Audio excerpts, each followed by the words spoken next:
Sugda nato sa gikatakdang pagbalik sa eskwelahan sa tibuok nasod karong Lunes, mga bay. Kompleto na ba ang school supplies sa tanan? Didto sa Cebu, ni saka na daw ang presyo sa mga gamit sa eskwelahan. Para sa dugang mga detalye mo, balita kanato si Dale Israel gikan sa One News Cebu Live. Dale, bay, pila na karon ang presyo sa mga school supply din ha? Basig na kay mga example. May hapon, Chiki, duha na lang kaadlaw sa dili pa magsugod ang klase o daghan ng mga ginikanan sa og estudyante ang nangandam pinaagi sa pagpalit og mga gamitonon sa eskwelahan didto sa Carbon Market sa Cebu City. Gani nang udto nangadto kita sa Carbon Market og nasaksihan nato ang daghang mga tawo nga namalit bisan pa kusog ang init sa adlaw.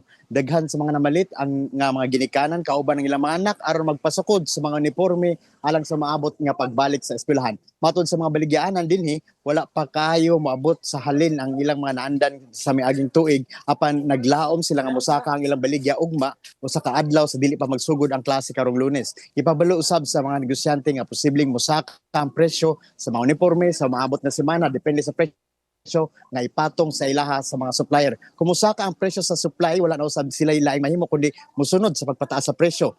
Sa karon ang usa sa set sa uniforme ang naglakip sa puti nga polo o palda o long pants naa sa mga 300 pesos. Kung long pants ra ang paliton naa kini sa usa ka gatos 80 pesos. Alang sa mga notebook adunay mga package nga 120 pesos para sa napulo ka buok nga mga notebook o mga lapis nga gibaligya sa 5 ka pesos ug matag usa samtang ang usa ka kahon nga adunay 12 ka lapis nga balor og 50 pesos. Ang matag ballpen nagkabalor og 10 ka pesos samtang ang usa ka kahon sa Crayola nagbalor og 50 pesos. Atong paminawon ang gisulti sa atoa sa mga vendors.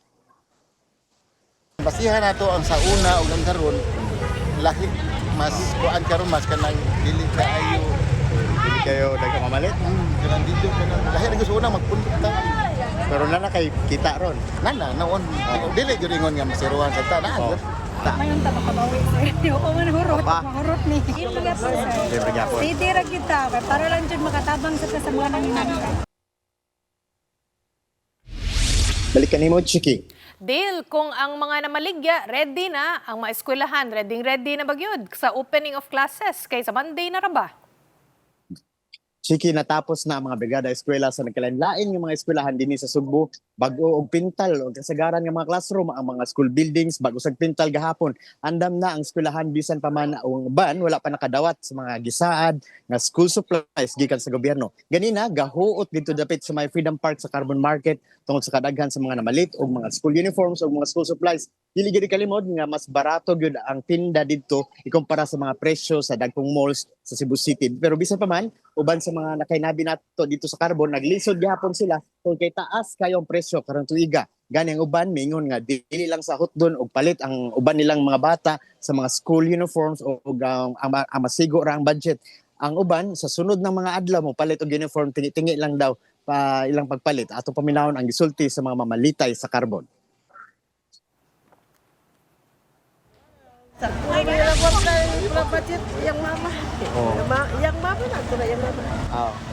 Nga kay Kuan man, kanang sakuro yung palitan eh. Kapag palitin mo na ni sir, Kuwang pa na no. kulang pa. Mahal-mahal si karon gid lahir sa una. Kanya ang imong budget sakto ra. Ay kuwang, mabuno mo. Kaya ano nagyapon. Yan no nagtigil lang mapalis ba. Pero lang una din gikan sa Sugbo balik kanimo, Chiki. Salamat kay nimo bay ha. Mao to si Dale Israel gikan sa One News Cebu.